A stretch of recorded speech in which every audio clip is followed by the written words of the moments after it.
I know we've got a fairly lengthy sign-up list, and I apologize if we run out of time, but we do have a bill. I think we're going to have a bill by Senator Hester regarding the death penalty at the conclusion of this discussion, and so we'd like to try to reserve enough time for him to present his bill. So I apologize if you come down here and we run out of time and you're not able to testify, but hopefully the message that you would be wanting to communicate with us will be already discussed by one of the previous witnesses. So if there is something that you believe is critically important for the discussion and it has not been addressed yet, you may want to come up and see me, and we'll try to at least get that point made before we move on. So with that, we'll begin with first person is Assistant Professor Laurent, I want to venture that Sakharov from the University of Arkansas Law School. Professor, yeah, and all the witnesses, if you could come up to this first row here. That'd be great. And Professor, if you could, for the record, state your name and then you are recognized. Good morning. Thank you. My name is Laurent Sakharov. I'm an assistant professor of law at the University. Professor, if you could, those mics you have to turn on. Push that button. Push the button. Green light should come on. Okay, is that on now? Okay, thanks. Good morning. My name is Laurent Sakharov. I'm a professor at the University of Arkansas School of Law. I teach criminal law as well as a course on capital punishment. Before becoming a teacher, I practiced law for 10 years, including time as a public defender as well as at a law firm. I testify today in favor of abolishing the death penalty in Arkansas. There are numerous reasons I support such a bill, but today I will focus on three issues: cost, why other states have abolished the death penalty, and deterrence. The death penalty costs far more than the alternative. According to some studies, roughly $1 million more per case. When we look at this cost, we must assess not only the dollar amount, but also acknowledge that this money could be spent on other law enforcement priorities that would truly reduce not only murder, but all violent crime. When many people think of the death penalty, they imagine it must cost less because we only have to imprison the killer for a limited period, until the execution. But in reality, the death penalty costs far more because both state law and the Constitution require far greater safeguards, requirements such as 2 lawyers for the defendant, numerous experts, and many appeals. Even prison costs are more on death row because death row is a highly controlled, isolated environment that ends up housing prisoners much longer than anticipated. We might like simply to keep the death penalty and eliminate these costs, but that is not an option. State law, the Constitution, and the Supreme Court all require these safeguards. In fact, even with them, too many innocent people have been sentenced to death.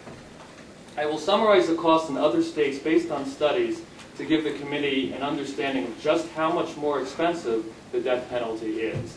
In fact, studies in at least 11 states have consistently shown the death penalty costs far more than the alternative.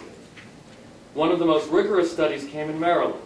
The 2008 Urban Institute study conducted by law professors and others found that the lifetime cost of the death penalty overall in Maryland was $186 million above the alternative, life in prison.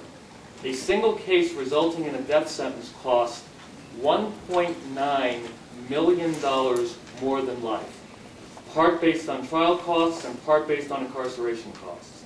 Even for those cases in which the prosecutor seeks but fails to get a death sentence, the cost is $700,000 more than if prosecutors simply sought life.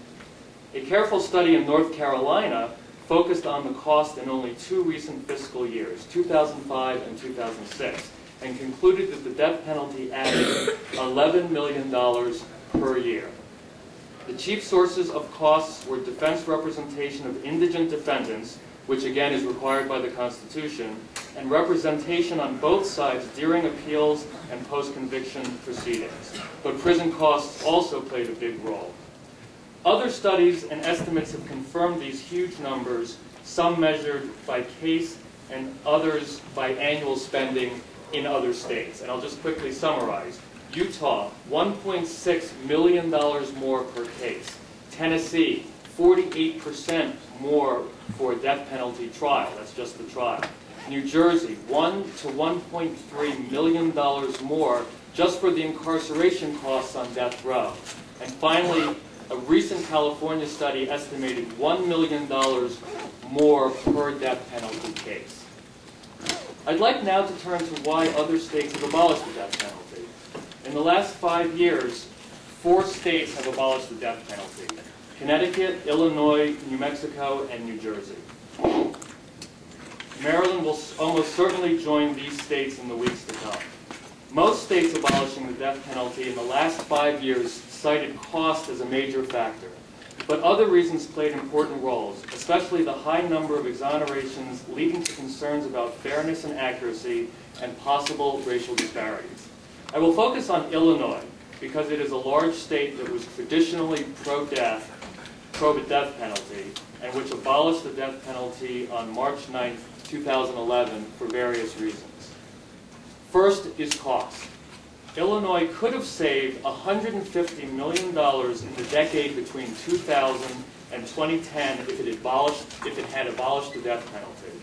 Instead, Illinois spent $150 million to put 17 people on death row.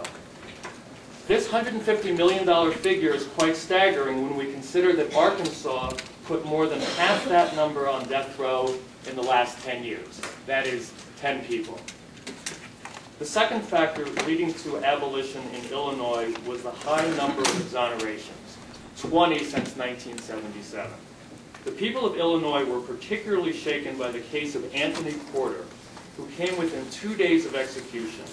A last-minute stay allowed DNA evidence to conclusively prove his innocence. Indeed, these exonerations in Illinois were generally involved no doubt that the person was innocent, based on a conclusive DNA evidence of the defendant. Often the exoneration led to the actual killer, who often confessed and was tied to the crime by DNA. Before it abolished the death penalty, Illinois tried to fix it.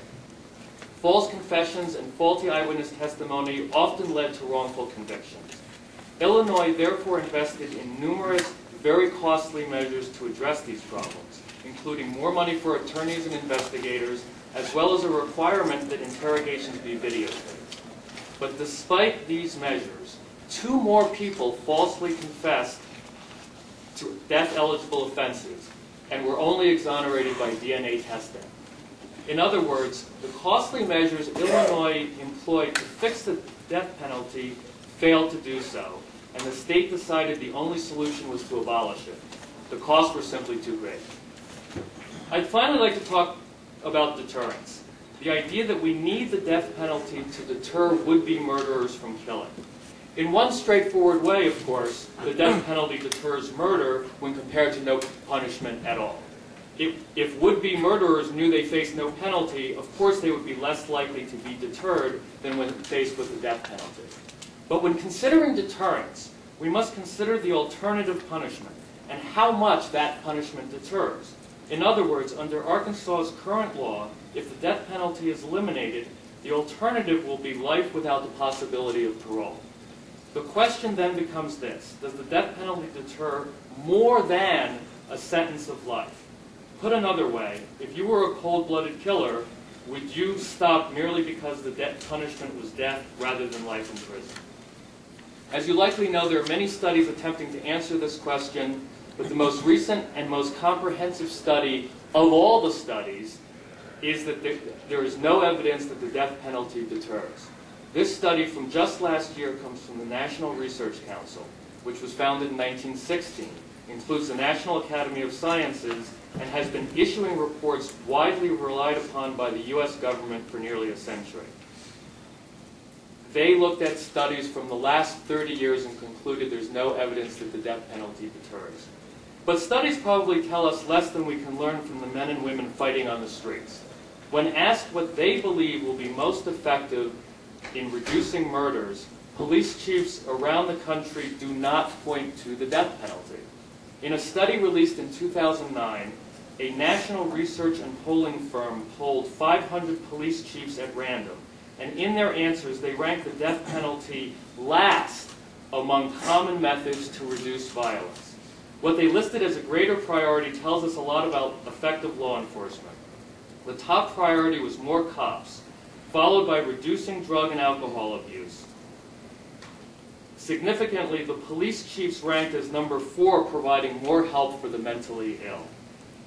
What these police chiefs also say is that they would like to take the huge amount of money spent on the death penalty and spend it on these other priorities. I will end with one example. The chief of police for West Orange, New Jersey, James Abbott, is a Republican and had long been a strong supporter of the death penalty. When he was asked to join New Jersey's Commission on the Death Penalty, he joined as a strong proponent of the death penalty. But he quickly learned that the state spent nearly $250 million on the death penalty. Money, he said, quote, went down the drain and could be used for other law enforcement as well as to help victims' families. He concluded, quote, give a law enforcement professional like me that $250 million and I'll show you how to reduce crime. The death penalty isn't anywhere on my list. Again, it all returns to money. When people say we can't look at cost because the death penalty is about life and death, I say that the money we gain by abolishing the death penalty will save far more lives than the death penalty itself possibly could. Arkansas should join Illinois, New Mexico, New Jersey, Connecticut, and probably Maryland in abolishing the death penalty and putting those vast resources into far more effective and proven law enforcement efforts. Thank you.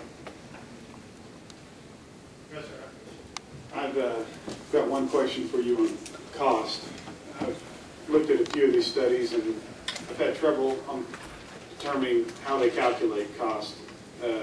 One, at least, appeared to calculate the litigation costs, including pretrial hearings, actual trial, costs that would be incurred regardless of whether there is a death penalty or not.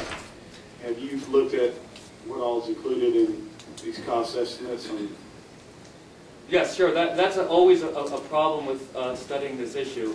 The North Carolina study is the best study in this regard. It was done by a Duke professor, and he recognized that a lot of the costs for the death penalty, for like courts, prosecutors, they're on salary. They're going to be paid either way. He did not count that, in other words, as a savings. So even if you don't count the extra work that courts and prosecutors do as a result of those of their salary, it still costs significantly more.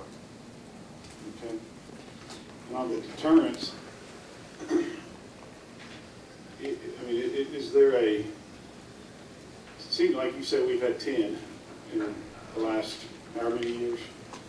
Yeah, my understanding is that it's 10 people have been sentenced to death who are currently on death row. More may have been sentenced who aren't, but of those currently on death row, 10 were in the last 10 years.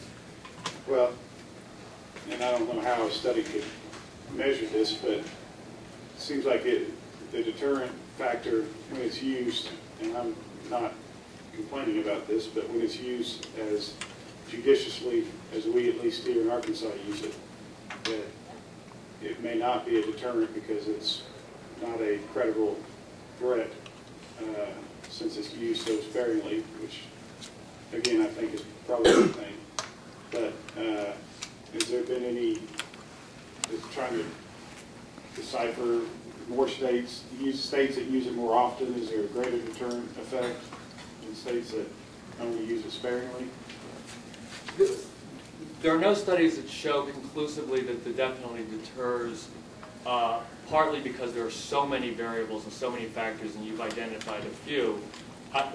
A lot of studies in the social sciences realm do show that for any penalty to be effective, it has to be implemented very swiftly.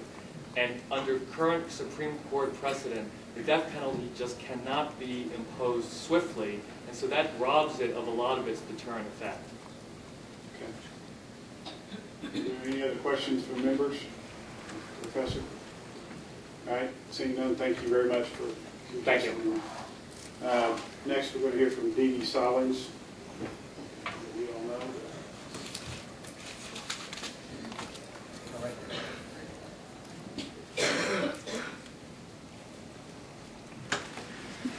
Good morning. I'm Dee Sollings, the Executive Director of the Arkansas Public Defender Commission. You all know that.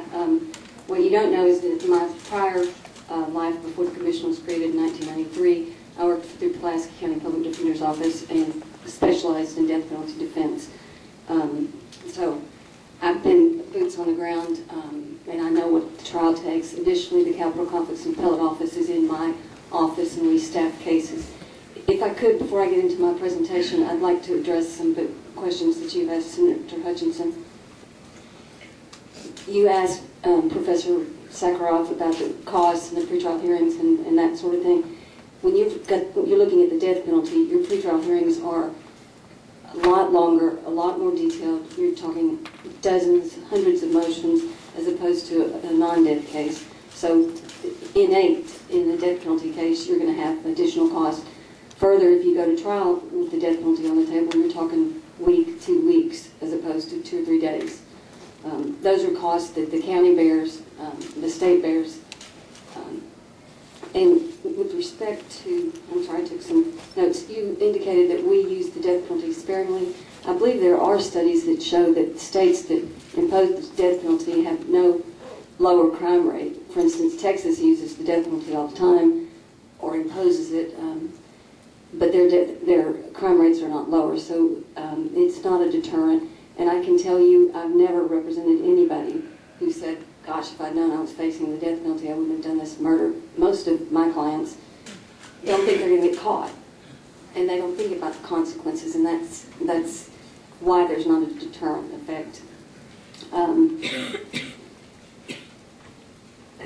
Okay, now I'll go into what I prepared to say. I'm going to talk about costs to Arkansas and why they exist. I'm not going to talk about how much this prosecution spends because I don't know. Again, they may say that they have to be there anyway to prosecute the case, but it's a lot more work for them too. They've got to get experts. We've got to get experts. I'm not going to talk about the cost of appeal. I'm going to just tell you the trial cost. I can tell you the post-conviction cost as well, because our office, once you go to trial and you have your direct appeal, if you get death, then our office has to provide the money for the post-conviction attorneys. So the same requirements of skill level at the trial level apply to the post-conviction level. So I can't give you an average cost of the death case because there is no average death case. What I'd like to do, with your permission, is give you a range. And what I've done is go back for the last 4 years and look at our cases. If the Capital Conflicts Office tries a case through trial, not including our attorneys and mitigation specialists and investigator salary, it costs between $70,000 and $100,000 to try a death penalty case. The overall budget for our staff in that office, this Capital Conflicts and Appellate Office, which includes 8 attorneys, 6 mitigation specialists, 5 investigators, and several paralegals, is $1.3 million. If a private attorney has to be appointed because our caseloads are too high or there are multiple defendants and the case actually goes to trial, it ranges between $250,000 and $300,000 just for the trial. Some of the cases that we've done in the last 4 years have been reversed and retried. You double that every time that happens. Henry Boyce is here. He tried Billy Green and Chad Green. He knows how much time, effort, and energy was put on those cases. Ultimately, death was waived. I think they pled out. But those are the ranges. Now, post-conviction, the cost is around $100,000 to $125,000. And Professor Sakharov mentioned briefly why these costs are such. The U.S. Supreme Court has recognized the ABA, American Bar Association guidelines of representation in death penalty cases favorably. Those guidelines and Arkansas state law require 2 death penalty experienced lawyers. So there's part of the cost. The guidelines, the U.S. Supreme Court and Arkansas law also recognize the need for an investigator and a mitigation specialist. The mitigation specialist's job is to develop reasons why this particular defendant doesn't deserve death. They come in after a conviction. And I know some of you know that, but I know not everybody's a lawyer. A lot of our clients are non-English speaking, so we also have to get interpreters. We get 2 interpreters on staff. But again, we've had a marshallese capital murder defendant, so we have to hire interpreters. All that adds up. Of course, we still have to have an interpreter in a non-death case, but the number of hours that you put in on a death case, our attorneys in the Capital Conflicts Office average about 1,000 hours per death case. So that tells you how detailed it is. Why does it cost so much? Well, I've told you what's required. Another issue that we face is the prosecutors have absolute discretion to charge capital or first degree or to go for death or not. There's a huge overlap between capital murder, capital felony murder, and murder first degree.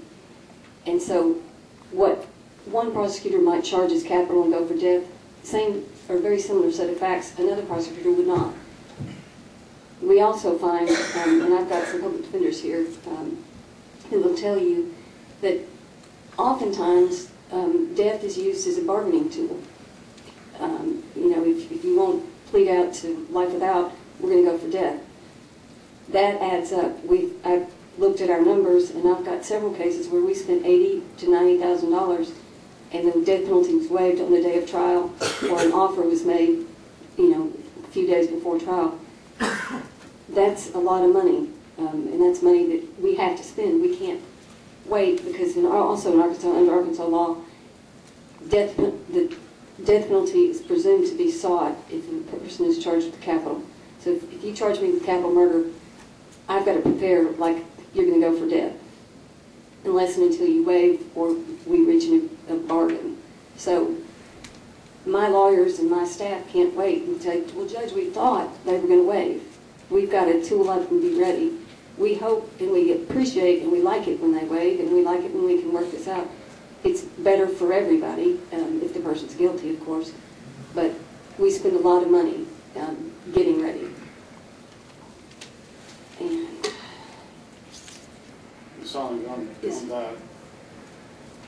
the cost, I was going to ask a question when you finished, but you mentioned now, is there not a cost savings, and this may be better addressed to prosecutors, but is there not a cost savings in the fact that because of that leverage of the death penalty, more cases do, and there's a plea reached, and more cases do settle before trial, and you may, feel your pain when you say they settle just a few days before trial, but do we have any studies that show how oftentimes that does in fact bring a plea agreement that results in savings to the state? I don't know of any studies, but I would argue that there is no savings because we have needlessly spent $80,000, $90,000 when, sometimes these pleas aren't for life without. Sometimes they're for 30 years or 40 years. As I said, in some parts of the state, death would not have been sought. So it really wasn't a death case to start with, and everybody knew it. So I don't think, I guess that's a policy decision for you all to make. Is it appropriate to spend tens of thousands and hundreds of thousands of dollars so the prosecutor can hold the death penalty over somebody's head? I don't think it's appropriate. And you mentioned with Professor Sakharov how sparingly we use it. We go to trial pretty often with death on the table, but we're winning these trials. Juries are aware of innocent people being convicted. Juries are, in some areas of the state at least, less likely to impose death because the law says it's for the worst of the worst. it's not supposed to be for every homicide. So we argue to the juries that, we get our mitigation together, and we've been fairly successful. Not always, and there are some cases where we, if you believe in the death penalty, there are cases where that person probably fits the mold. But I'm asking you, and I appreciate you having this hearing, to please consider abolishing the death penalty. As the late Justice Blackmun on the U.S. Supreme Court said in his dissent in one of his last cases, he said, from this day forward, I shall no longer tinker with the machinery of death. That's what I'm asking you all to do. Thank you. I have two questions. The first question, you discussed the issue of cost as it applies to the prosecution of death cases and then the defense of death cases. And I know my understanding is when a prosecutor brings a capital murder charge and seeks the death penalty, there's a special legal team that you have that the state provides the defendant of attorneys, and they exclusively practice in the area of the death penalty. I think the term is they're death certified, and they provide a defense to the defendant who's accused of capital murder when the death penalty is on the table. Is that a fair characterization? That's fair, but if I may elaborate a little, if we have 2 or 3 defendants, the Capital Conflicts Office can't represent but one. Right, okay. So then we have to hire private attorneys who are death certified. Okay. Let me tell you a concern I have that, and this is a recent case, I don't know the name of the defendant. I wish I had thought to get the name. It was a case in Greene County that I was familiar with. The defendant was charged with capital murder. You assigned the very effective legal team to defend the defendant, and well before trial, the prosecuting attorney chose to take the death penalty off the table. In other words, the maximum penalty at that point that the defendant could have faced would have been life in prison. The prosecutor, I believe, and I don't know if it's through a motion or in some way made the court aware, made the defendant aware that capital murder, that the death penalty would not be a possible sentence at trial. However, you left that death team on that case. In other words, even though my understanding was, even though the death penalty was not on the table at that point, the state ultimately still bore the expense, the significant expense of that legal team. And my question is that frequent? Does that go on a lot? And if so, why is that? And is there something we can do to address that? I wish I knew what the defendant's name was, but I don't, so I'll talk in the abstract. That doesn't go on a lot because, like I said, a lot of cases the death penalty is waived right before trial. But I don't think it's ethical or appropriate to yank an entire, you are a lawyer, you have clients, you have a relationship. Well, our lawyers do as well. And I can't just, our lawyers aren't fungible. I can't just say, okay, they waived death, here's your new lawyer. We could cut back on, instead of having 2 lawyers, 1 lawyer, and we often do. I don't know the facts of your case. It could have been a very complicated case. The defendant could have had mental health issues. I don't know. I'll be happy to talk with you about it afterwards. Okay. Well, that's a concern of mine because at the time the deputy prosecutor who was handling the case, I talked with her and she pointed out, look, we're not asking for the death penalty, but they still got this death qualified team on the case. And the legislator in me, this may not be the appropriate reaction, but the legislator in me thought, why is the state bearing that expense?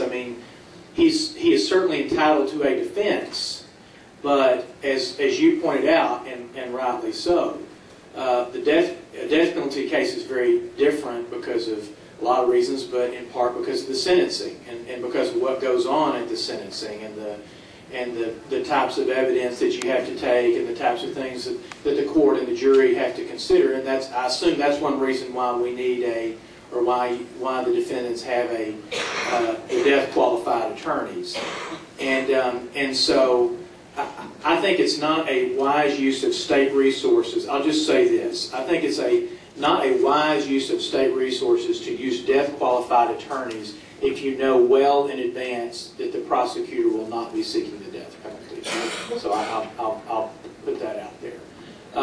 The second question I have, and you raised this and the previous witness raised this, and it's just a question I don't know the answer. I know that defendants in death penalty cases, as in all cases, raise different defenses. They raise procedural defenses. They may raise defenses related to the mental health of the defendant.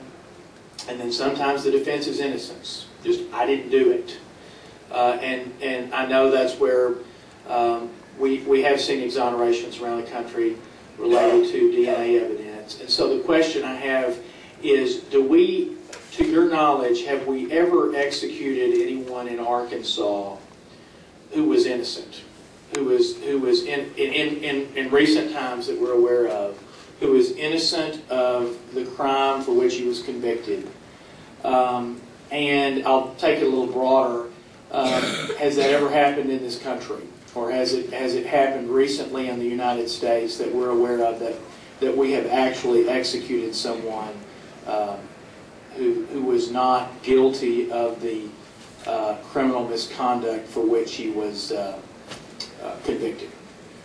There's a gentleman that was executed in Texas for killing children and burning the house down around him, and there's a very strong argument that he was not guilty, and I'm sorry I can't remember his name. With respect to Arkansas, I personally believe that we have executed somebody. The court did not agree. He was tried, convicted, and executed very expeditiously. I do not personally believe that he was guilty.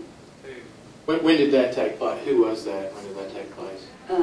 David Johnson, and it was back in 1997, 98. I worked on his case in post-conviction. Did he exhaust all his appeals? I mean, he did. He did. Okay. But he had hired really poor. He had hired an attorney who had never tried a death case. Had a drug conviction during the trial, so there was a whole lot of procedural default. Okay. All right. Thank you. Thank you. All right, we've got Senator Stubble. Ms. Stallings, before you leave, I think we've got a couple more questions for you. And I know we've got other people wanting to testify, so let's try to move it along. But Senator Stubblefield and Senator Ingram. Yes, ma'am.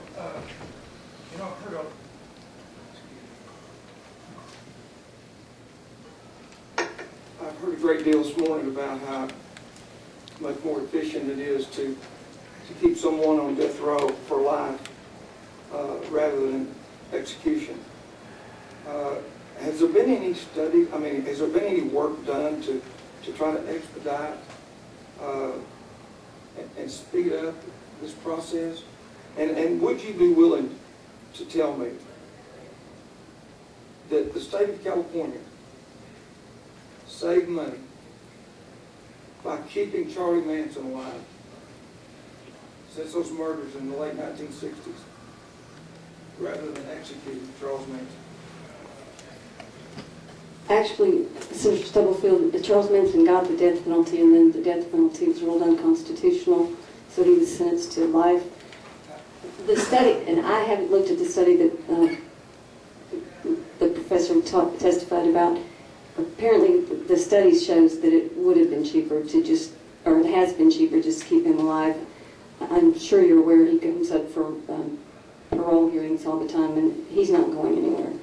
But the studies that I have seen show that life without parole is less expensive than a death sentence because the requirements of the attorneys and the appeals and the post-conviction and that So you're telling me that it is cheaper to keep Charles Manson alive since 1969 than it would have been to execute him?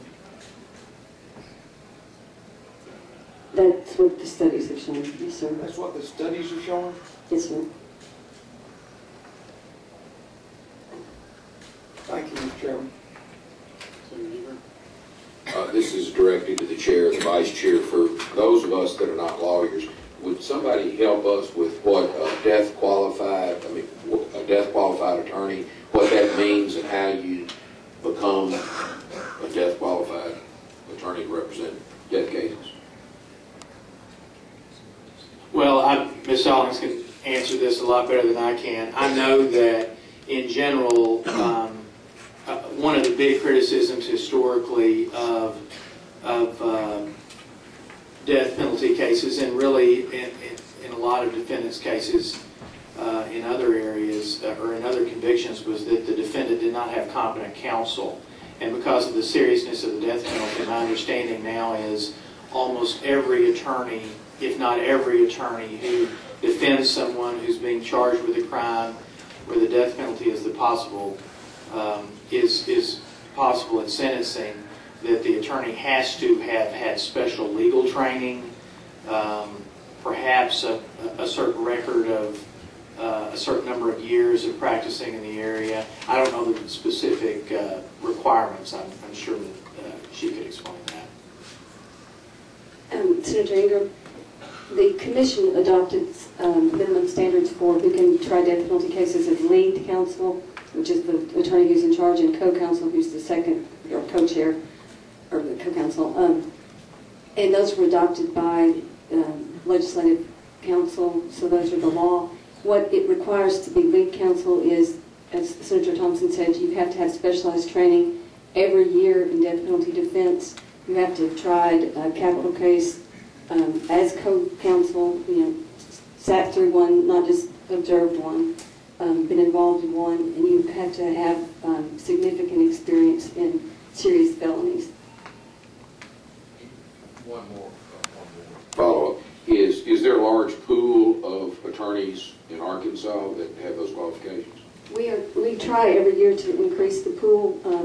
There's not a large pool, but that's something that we work on every year. Every year the Commission and the Arkansas Association of Criminal Defense Lawyers puts on a death penalty seminar so that we can get the training and get the people the experience they need.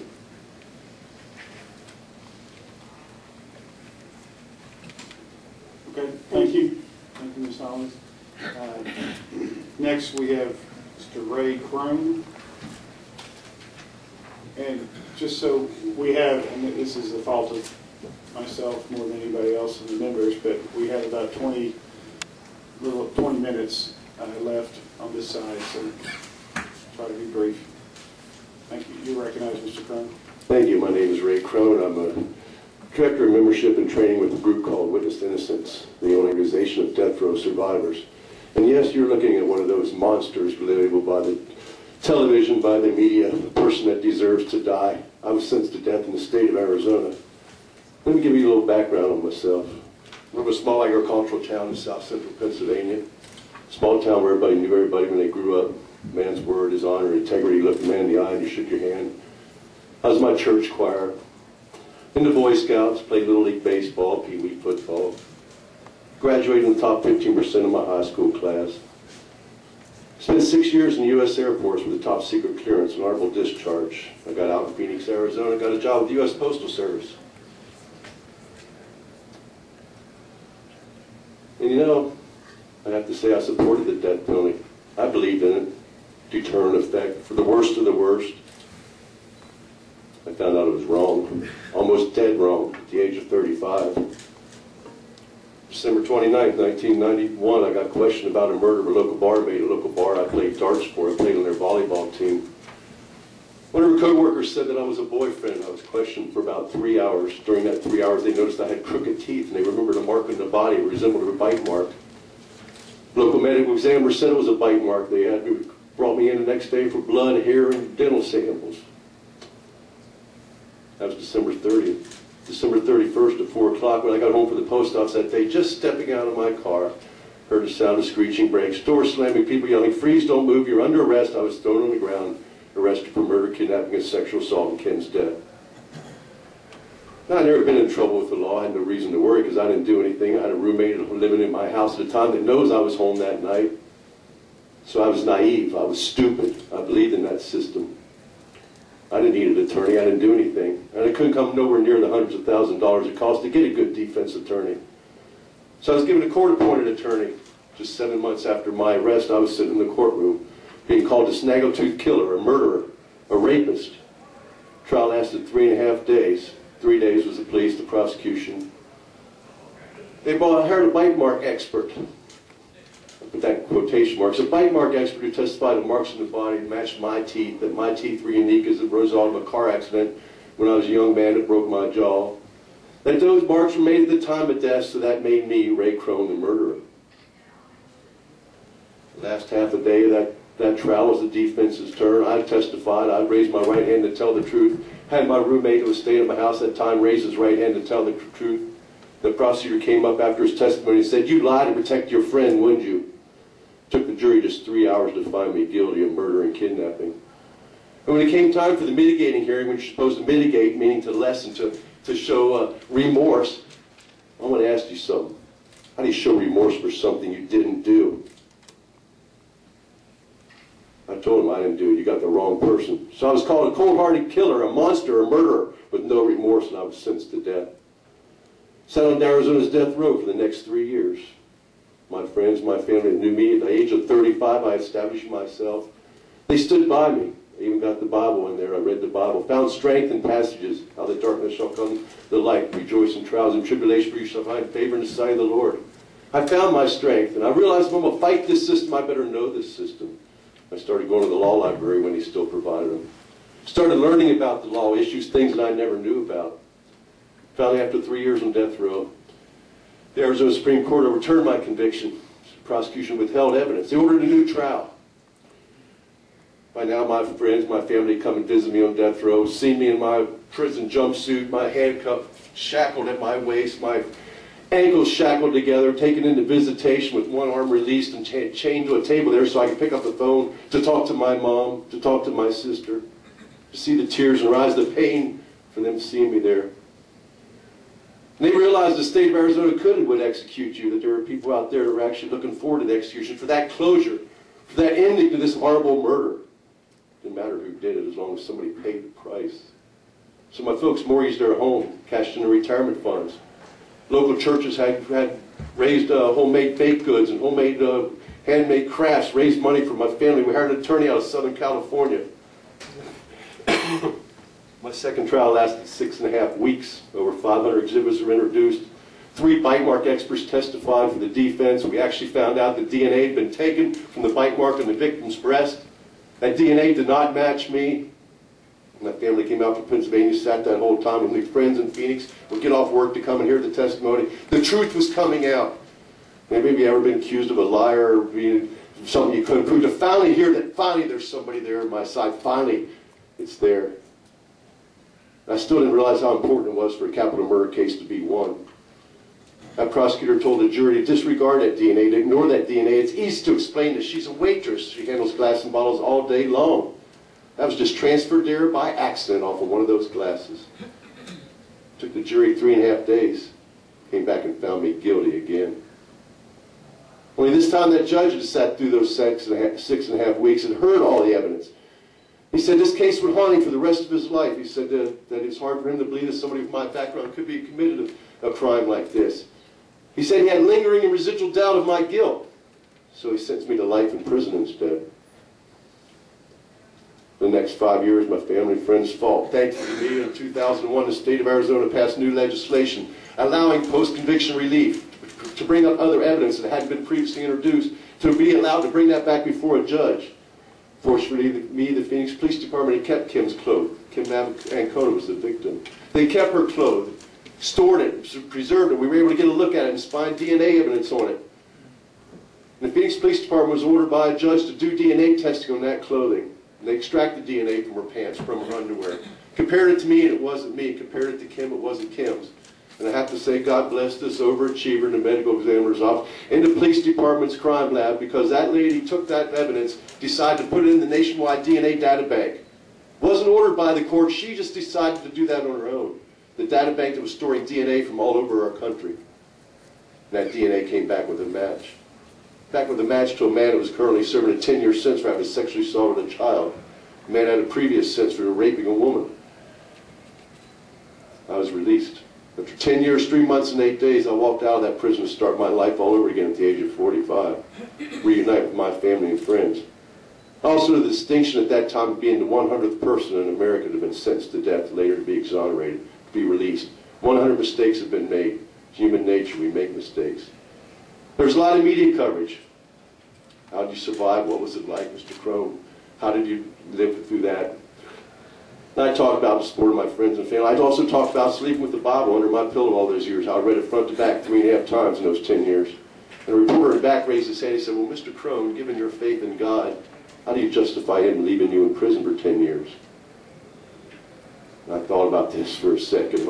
How do you answer a deep soul-searching question like, why did God leave me in prison for 10 years?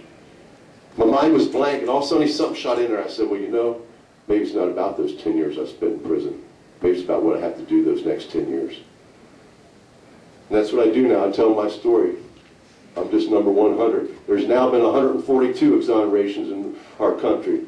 142 men and women who were sent to death row like me, who had moms and sisters and brothers, who had media coverage calling them monsters, who had prosecutors and police officers sitting there saying, I know they did it, they confessed to it. 142 of us were fortunate enough, had enough of the fortuitous circumstances to finally be released, to finally prove our innocence, to finally get our day of justice. It doesn't happen that often in this system. Can it? I'm not sure. We're human. We make mistakes. It's inevitable. The difference, the caliber, the quality of our humanity is what we do after we realize those mistakes. What do we do to prevent them?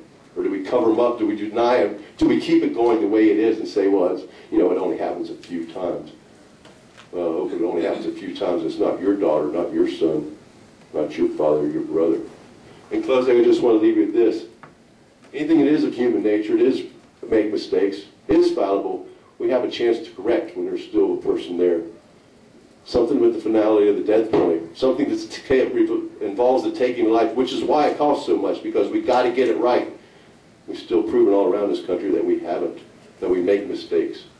So when you consider death penalty, you consider the stories of those other 142 men, or other 141 men and women out there that at mistake almost took their life. We were almost dead wrong in believing this system. It's not for the worst to worst. It's not a deterrent. Those people were executed, didn't go to their, while I was on death row, didn't go say, oh, don't kill me, I want to live. I'll tell you what we said. Kill me, do me a favor. It's got to be better than living here. There's a lot of things to consider in the death penalty, folks, but please, please keep in mind the fact that we make mistakes and innocent people can be sentenced to death, and that's on all of our heads. Thank you. Thank you, Mr. Green. Are there any questions? Seeing none. Next we have Bishop Anthony Taylor, and we have Reverend Ronnie Miller. Now, would it be possible for both of you to kind of testify, both ministers, is it possible to testify jointly and try to, both of you can speak, but try to do it jointly more quickly?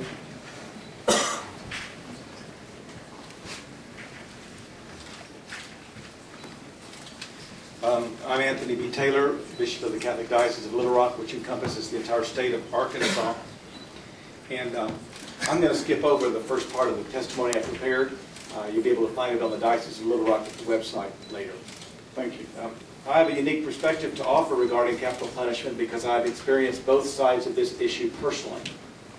I was a priest serving in the Oklahoma City area when the federal building was bombed, killing 168 innocent persons, including 19 babies, and injuring more than 680 other people.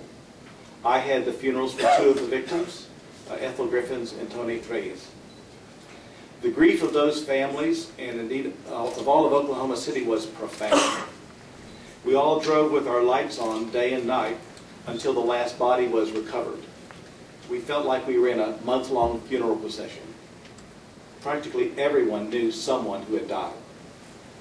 We felt some relief when the bombers were arrested and convicted, knowing that they would never be in a position to do that again. Terry Nichols was given life without possibility of parole. Timothy McVeigh was condemned to die, which actually turned out to be counterproductive. It made him something of a hero to some anti-government white supremacist groups, to the point that for several years we had to live with heightened security every April 19th for copycat bombers. Far from making us safer, his execution exposed us to greater danger, because violence begets violence, regardless of whether the killer is Timothy McVeigh or the state of Oklahoma. By contrast, his accomplice, Terry Nichols, is rotting away in prison, a nobody, unable to inspire even white supremacy. On the other hand, in 1996, a year after the Oklahoma City bombing, I accompanied Eric Patton to his execution by lethal injection for the brutal murder of Charlene Cower, whom he killed in a moment of passion under the influence of cocaine. Her family did not attend the execution. Her husband, Les Cower, said, "The execution will do little more than stir up painful memories." We think of premeditated killing as being worse even than crimes of passion. When the state kills, it is premeditated and cold-blooded. Eric was a model prisoner who probably should have been given a life sentence with drug treatment required, or at most life without possibility of parole, but certainly not a sentence of death. Whenever people said that they supported the death penalty, I had them speak with Peggy Patton, his mother, and one of my active parishioners. Once they experienced the toll it takes upon innocent members, even of the perpetrator's family, they usually change their mind. So I've experienced the death penalty from the side of innocent victims and the side of criminals executed. And what is violated in both cases is the sanctity of life, either by the criminal or by the state. I know you often hear Catholics talk about the sanctity of life in the context of abortion, so today I need to emphasize two things. First, life does not cease to be sacred once the baby is born.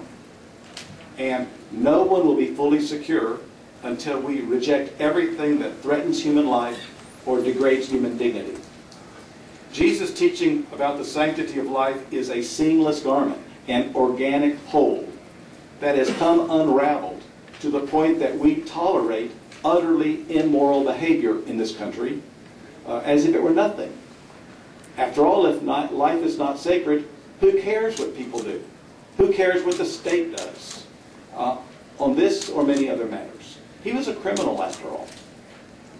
Jesus, who was himself executed as a criminal, proclaims the sanctity of human life at every stage of existence, from the first moment of conception to natural death, and every moment in between. God's gift of life is sacred regardless of a person's usefulness to society, which means that there is no justification whatsoever to take the lives of people who are locked away and pose no further threat to society. The Old Testament passages that call for the execution of criminals have to be read in the context of a semi-nomadic people living in tents who do not have any way to incarcerate vicious criminals long-term, much less for life. And that is the only possible justification for capital punishment, only when a society has no other way to protect itself. We do not live in tents, and we have very secure prisons capable of keeping dangerous people off the streets for life. So in the United States, capital punishment is never justified, no matter how heinous the crime. Not even in the case of Timothy McVeigh. Even his life was sacred, regardless of what anybody thinks, including regardless of what even he might think, because it was given to him by God. And so also were the lives of his victims. Ronnie Miller Yell, chaplain at Philander Smith College and pastor of Wesley Chapel United Methodist Church here in Little Rock. I'm here today just to briefly share my story. The year was 1988 when my brother was killed. I was in the 10th grade. And it seemed as if a perfect day turned to the worst day of my life. I have 10 siblings, it's 11 of us, and we were playing in our front yard. And it was the day before school started, August 31st, 1988. And we were throwing the football back and forth, and somehow my oldest brother was called by his friends to just go around the corner. They were playing, and he was 18 years old. And when he went around the corner, somehow a fight broke out. We never know what happened, and he was shot, and he was killed. The 10th grader really didn't understand all of that, what was going on, really. The next day I would have been going into the 10th grade. And just to say briefly, I just remember my mother and my father, the message that they taught us. And that message was powerful and it stays to me even to this day, even before I became a preacher. Just the whole message about forgiveness.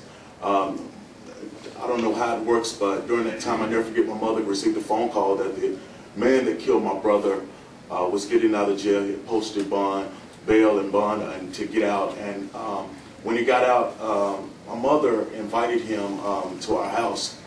It was a very, very uncomfortable time. My father was asking her, was she sure about this? But she said she needed closure, and the only way she could see closure was to talk with him. And the strange thing happened in our house on that day is that my mother invited him over, and she hugged him because this young man that killed my brother was a part of the community in which I lived in. And my mother hugged him and she prayed with him. I'll never forget the words that she spoke to his mother, and she said, even though they've been asking me about this death penalty and all of that, she said, I know that taking your son's life will not bring back my son's life. And that message has stayed with me throughout the years, is that the message of forgiveness and the message of compassion is the message I believe that Christ would have us to lead in this day. Thank you. Thank you both very much. I think this will probably be our last witness for the people who oppose the capital punishment. So again, if you're on the list and we're not called and have something you want to hand out or some point that has not been made that you want to be made, you can come up here and see me. But this will probably be our last witness, and it's Professor Ayatoran. Professor.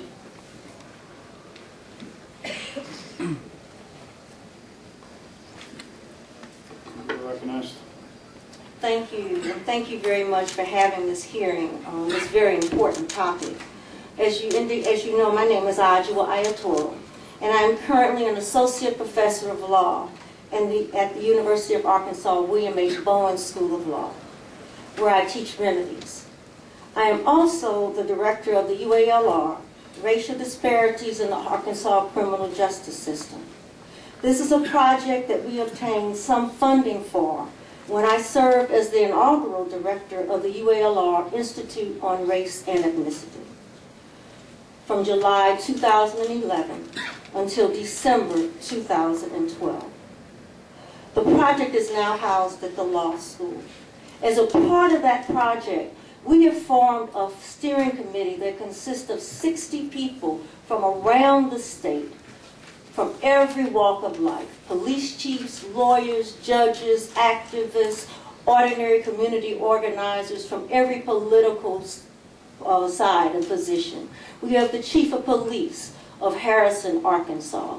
We have people from Northwest Arkansas, Southeast Arkansas, Southwest Arkansas. All of these people have come together because they, like us, are concerned about the racial disparities in the criminal justice system in Arkansas. Just a simple statistic that 42% of those we incarcerate in Arkansas are black men. Yet black men make up 8% of the state. Black men make up 60% of death row in Arkansas. So that work that we're doing is the work to really research why these racial disparities.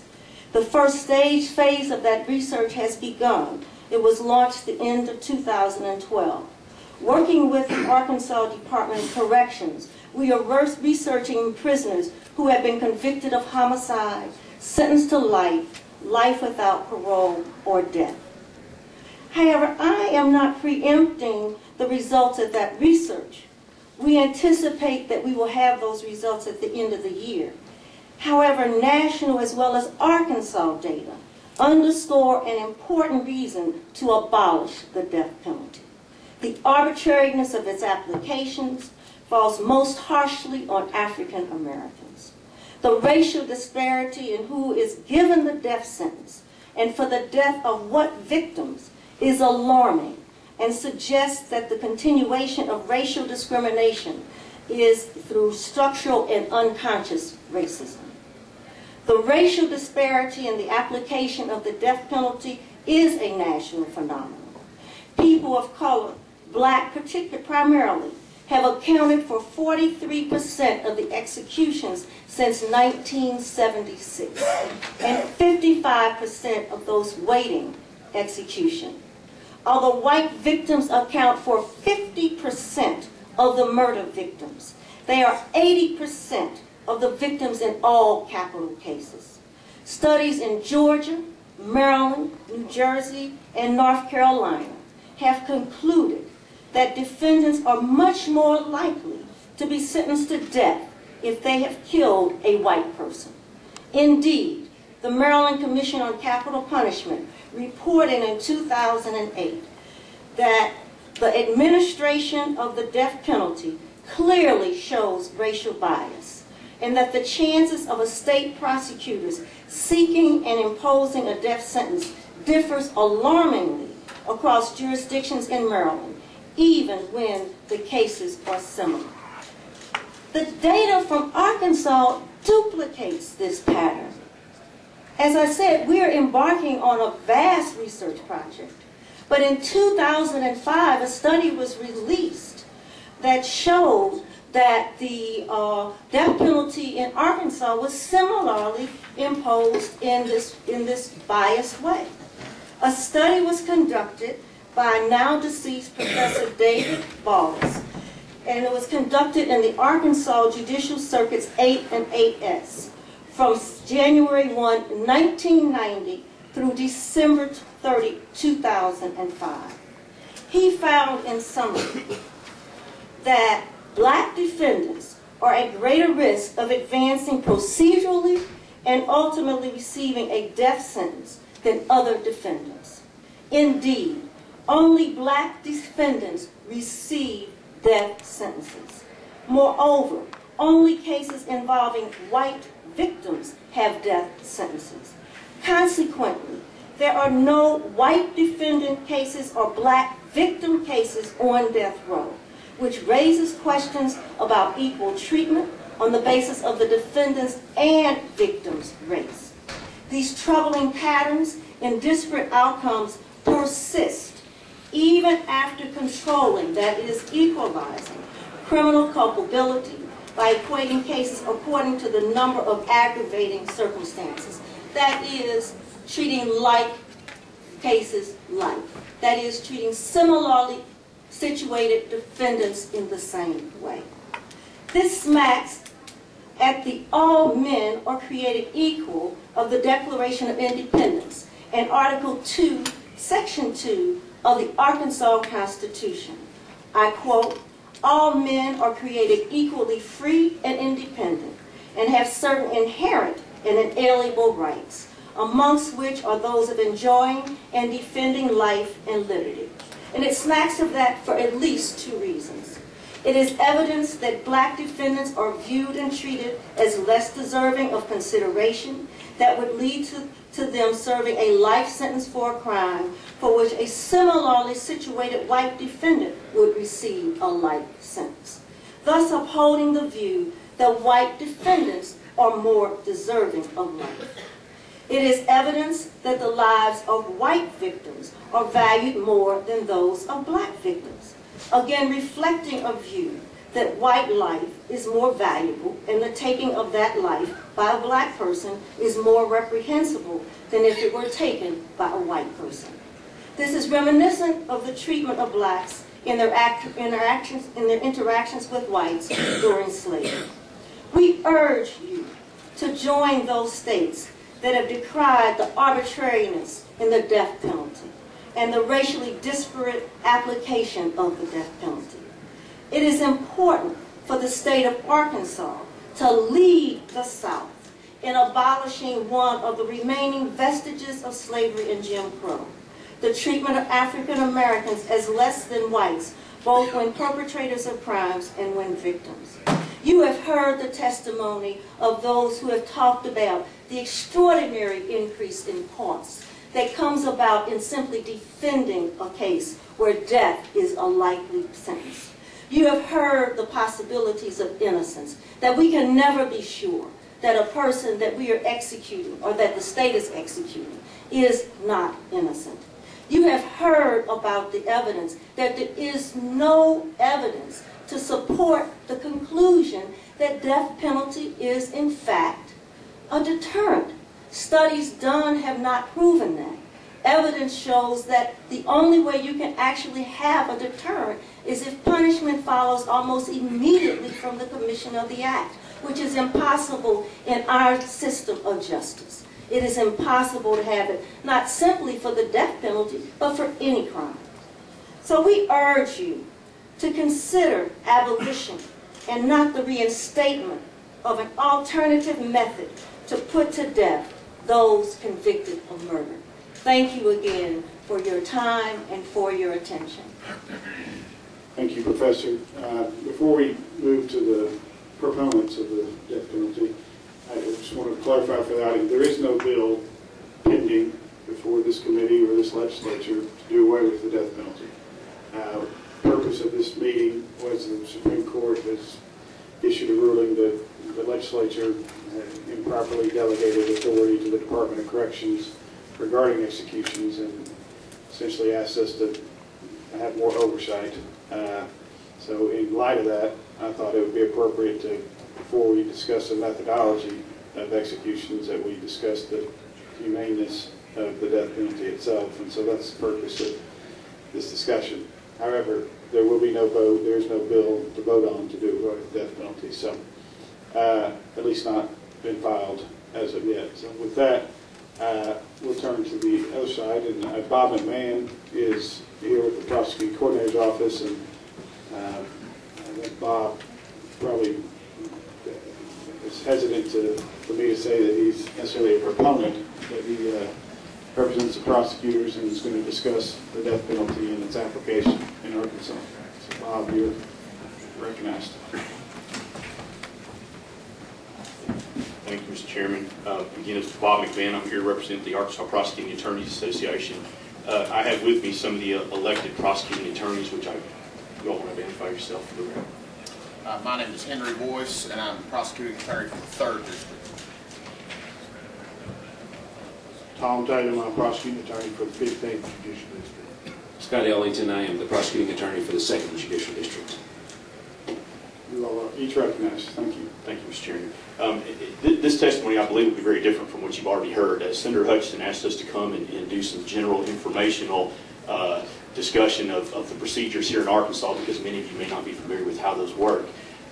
When the prosecuting attorneys take the oath to uphold the Constitution and the laws of the state of Arkansas, that is what we do. There are laws in the state of Arkansas right now set forth at 5-10-101, which is the actual capital murder statute. So we pay attention to that, and I'll walk you through that in a minute if you'd like. And we also have specific procedures that we have to follow with regard to the trial and the sentencing procedure in capital murder case. I'll begin by saying that not all homicides in Arkansas fit the definition of a capital murder. So our statutes narrow what particular homicides even fit for the application of the capital murder an offense, and then therefore the procedures that the prosecutor would follow. So we narrow that on the front end of our law, and that is found at 5-10-101. I'm not sure how specifically you want me to go through that. I can always come back to these statutes if you need to. I think just give a aggravating, mitigating, so don't go through all of them, but just explain what. Again, I'm coming to that. There are additional statutes in the criminal code which discuss the trial procedure, and those are found at 5-4-601 through 618. I'm going to hit those highlights. The actual trial procedure involved in a capital murder case, the jury, of course, hears evidence, and that is a death-qualified jury, which we've talked a little bit about what that is. The jury hears evidence of the charge and retires to reach a verdict. Of course, if it's a not guilty verdict of the capital offense, then the trial could end there. However, if the individual is convicted of a lesser included offense, then of course sentencing and the procedure would follow the law for that particular offense. If the individual is found guilty of capital murder, that same jury will again come out and hear evidence in the sentencing phase of the trial to determine the type of sentence. And as you know, the state can of course waive the death penalty. So the two options that the jury is looking at are a life without parole and of course the death penalty. If evidence is presented in that second phase of the trial, it's in the form of aggravating circumstances and mitigating circumstances. Our statutes set forth what those aggravating circumstances are, and there, I believe, are 10 of those aggravating circumstances in Arkansas. The statute limits the aggravators and what evidence the prosecutor presents to the jury to those 10 things. The jury hears evidence, again, of the aggravating circumstances, and then they will hear evidence from the defense of the mitigating circumstances, which some are set forth in the statute, but the statute does not limit those mitigating circumstances. So, again, the sentencing phase of the trial will involve the jury hearing evidence of aggravators and mitigators. There is a specific procedure that sets out before capital murder and the death penalty is administered. The jury must specifically find that aggravating circumstances, number one, exist beyond a reasonable doubt. They have to find that they outweigh beyond a reasonable doubt the presence of any mitigating circumstances. The aggravators must then be determined that they justify a sentence of death beyond a reasonable doubt. The statutes specifically say that a jury shall impose life without if those procedures aren't met. In other words, if aggravators do not exist beyond a reasonable doubt, the death penalty is not a punishment. If the aggravators do not outweigh beyond a reasonable doubt the presence of those mitigators, then the death penalty is not an option. So the statute sets forth in certain situations what is an option. If a jury does not make that finding, then obviously the court looks to the other alternative, which is to impose a sentence of life without parole. The Arkansas Supreme Court, set by statute, shall conduct a review of the death sentence. Again, those aggravators are limited statutorily, and the mitigators are not. Because of those aggravators and mitigators, it is said that Arkansas is a narrowing state, and at that point we also narrow the particular situations where a death penalty is appropriate. Again, the prosecutors can waive that death penalty decision. They take that very, very seriously. You may have some specific questions about that, but that is something the prosecutors take very seriously. It is not something that is sought in every particular case. And if you are faced with the decision and you have a bill that's filed later on in the legislative session, I ask that you talk to your constituents. This is a policy decision that you all are going to have to make, and whatever decision that you do make, then the prosecutors, again, will uphold those laws. I would ask you, though, if you can envision a situation where you want the death penalty to be available as a possible charging decision for the prosecutor or for a jury to sentence as punishment, whether it's a Timothy McVeigh situation or an elementary school shooting like we've had recently in Connecticut or something like that. If you envision ever having a situation where you want that option available for the prosecutor to charge and for the jury to administer punishment, then you need to seriously consider whether to keep that option or not. Either way, it's a policy decision on your part that the prosecutors, we uphold the laws and we enforce those. And right now, that is in our law, and the procedure is in our law, and that's part of the job that these guys do in having to make those difficult decisions every day. I don't know anyone that's ever run for the office of prosecuting attorney or interviewed to be a deputy that's afraid of making tough decisions, and they make those every day. Thank you. I'll be happy to try to answer any questions. I have a question for the prosecutors, the elected prosecutors here. Can you tell us, there was discussion earlier about the use of the death penalty to solicit a plea agreement or to, I don't want to put words in the song, but to use to gain a plea agreement.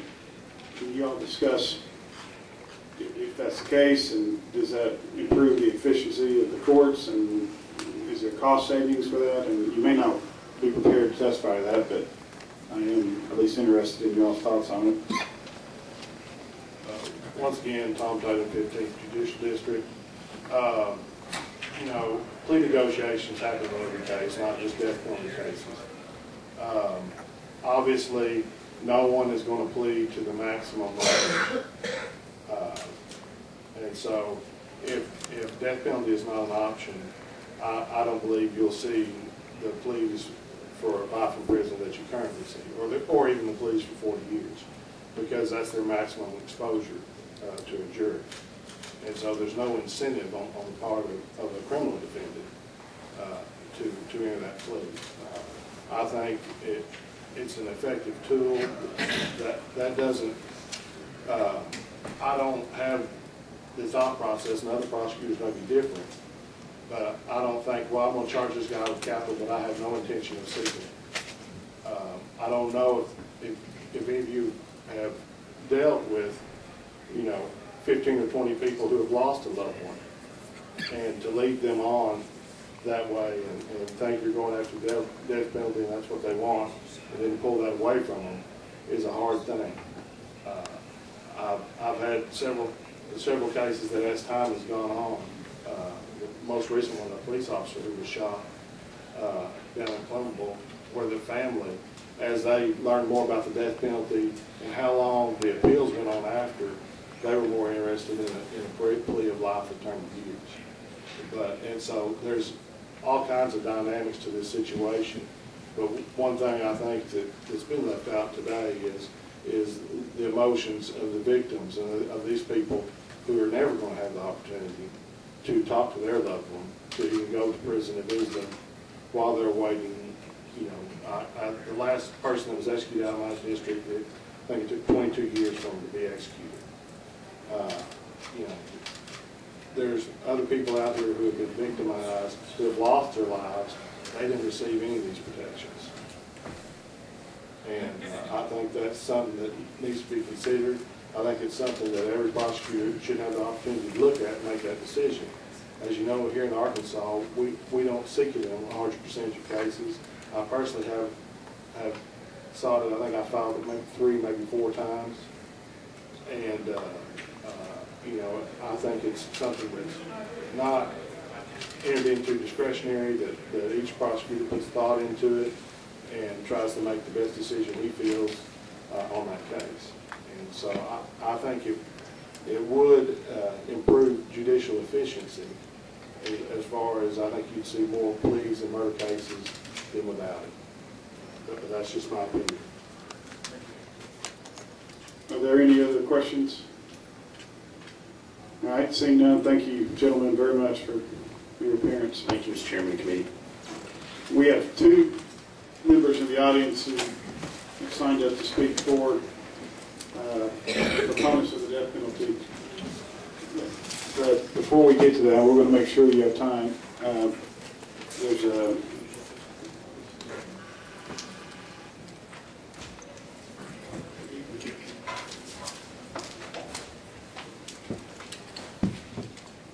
we have Josh Marquis by Skype, which is kind of unusual. I didn't know this committee room was capable of doing that, but Mr. Marquis has testified before the U.S. Senate. He's a district attorney in Oregon and is considered to be one of the experts for the proponents of the death penalty. And Crew contacted me and I said he could have 10 minutes to discuss it. So if our staff can pull that up. All right. Mr. Marquis, if you could hear me. Yeah, we can't hear you, so hang on a second.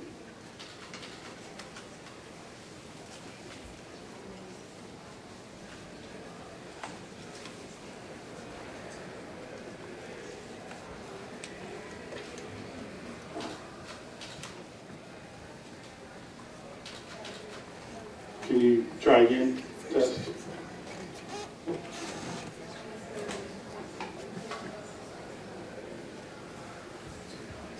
Give us just a second.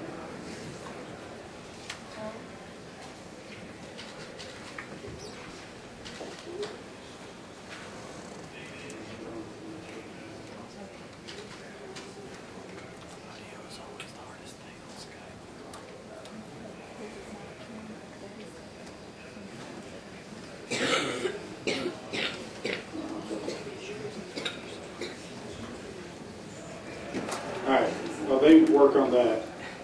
We're going to go ahead and move on to the people in the audience who don't require technology to be able to speak. I'm going to butcher this name, so forgive me, but Lane Colclaser.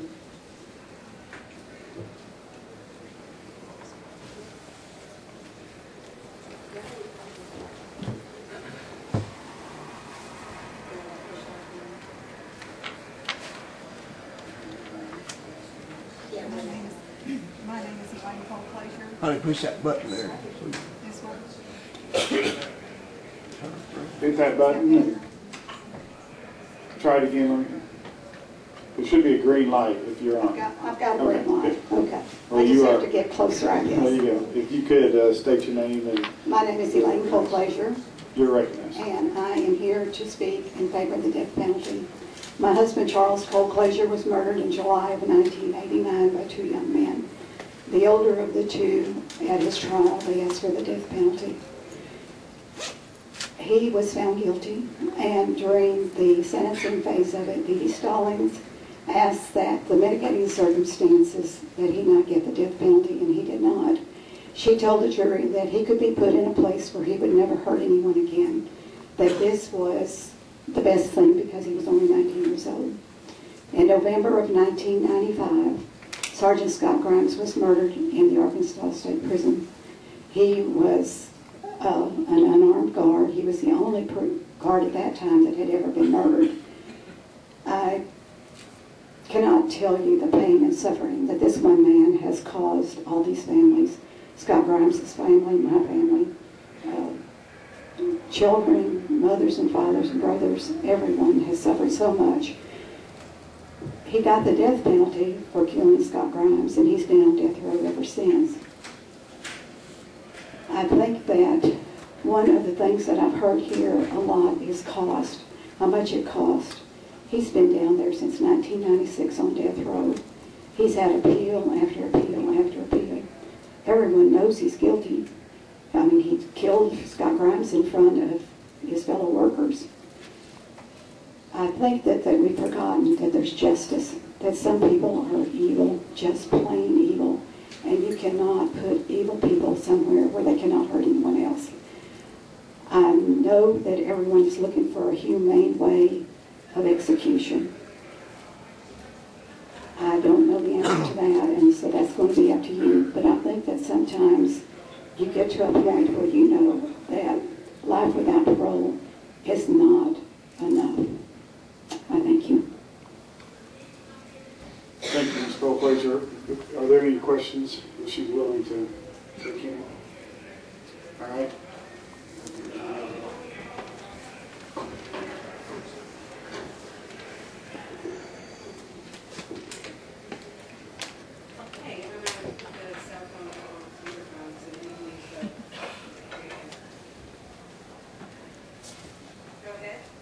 Mr. Marquis, can you hear us?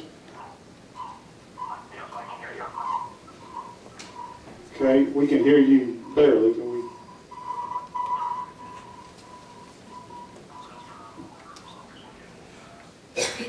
Yeah, if you could turn off that microphone on the computer and see if that helps.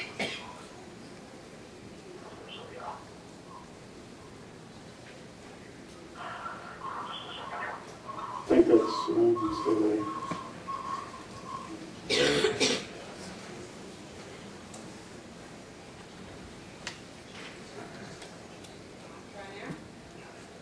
Try again. Yes, that seems to be working better. Okay. I think that is at least acceptable. It's not ideal, but I think it'll work. So, Mr. Marquis, you are recognized and appreciate your willingness to cooperate with us on this technology. Thank you very much, and I'll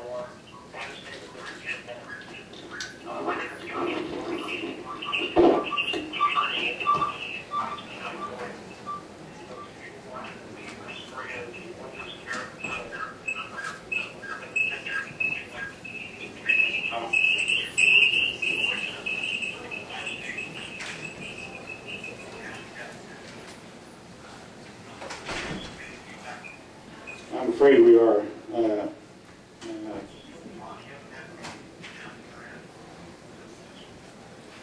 you turn the audio down?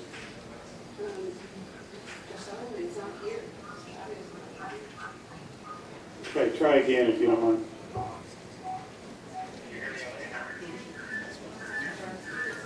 No, I'm afraid we can't.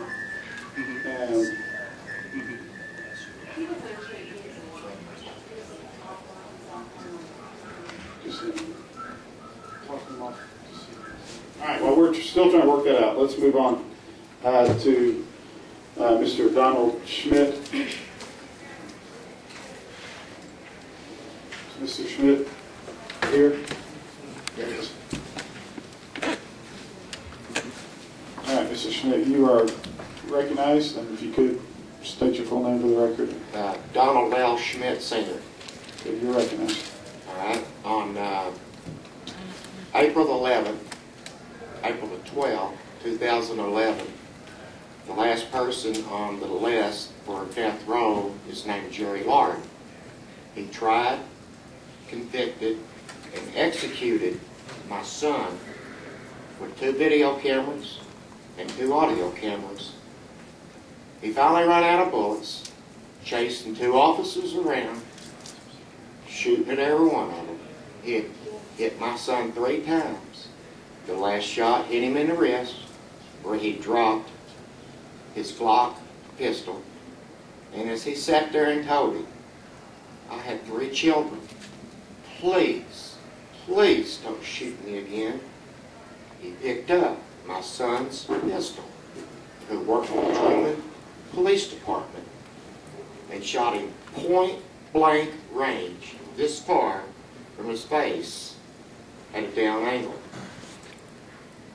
Now, he is an officer in the state of Arkansas, which legislatures want to protect. How can we allow people who have, where there's no doubt that they're guilty of murder, how can we allow them off death row, suspend their sentences, give them life in prison without the possibility of parole? But then, all of a sudden, they're up for parole. Are we going to let them back out? Are we going to let them execute more officers? Your family? The families behind us? It has to stop somewhere. My wife, it's been over 1.5 years, right now, every morning for 3 hours. She cries and cries. Every morning. Every afternoon for 3 hours. She cries and she prays. We miss our son so much that we cannot allow people that try, convict, and execute our officers of this great state to be able to get off death row. We can't allow that. Thank you. Thank you.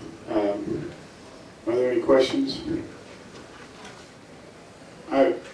Where's this was 1.5 years ago that it occurred? Yes, sir. Where is it in the... Jerry Lard was convicted back in July of 2012 and sentenced to death row. Scott Ellington's 2nd Judicial District handled the case, and the great people of Greene County, 14 jurors, heard everything. There was so much evidence and so powerful and overwhelming evidence that the jury was out 90 minutes.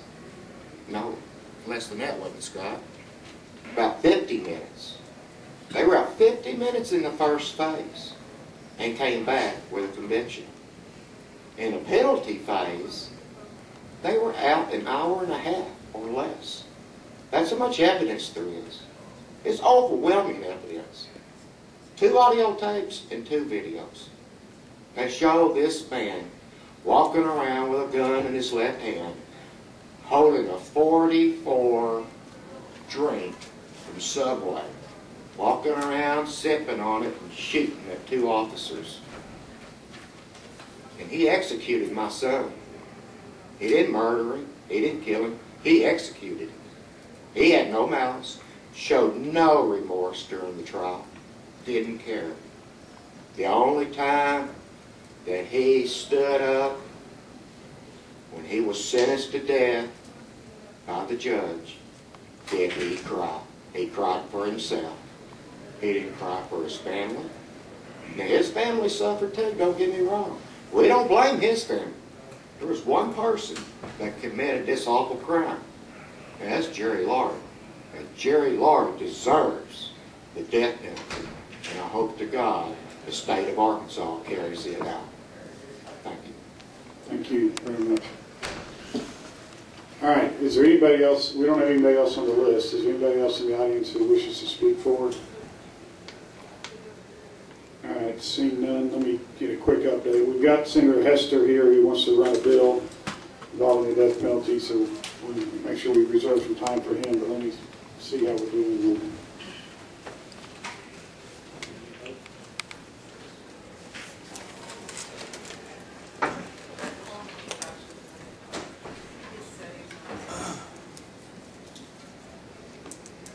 Okay, I think we're going to just do speakerphone.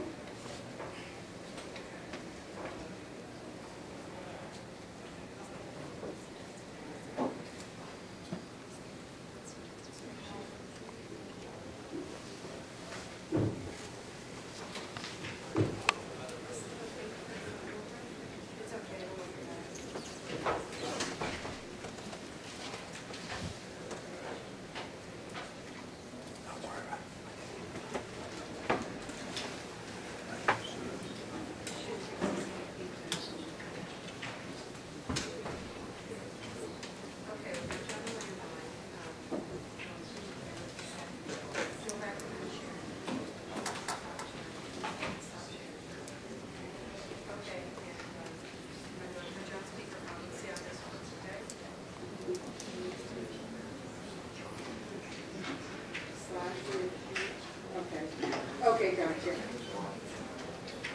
Right there.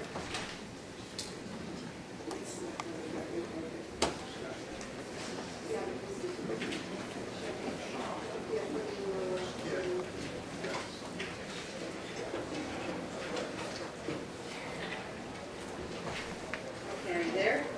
So, I'm hearing you both from the computer and over the phone. Okay. The delay, which is part of the problem. Okay, Mr. Marquis, can you hear me? I can. Okay, I think this will work. So you are recognized. We have about just probably 10 minutes, and we appreciate your willingness to work with us.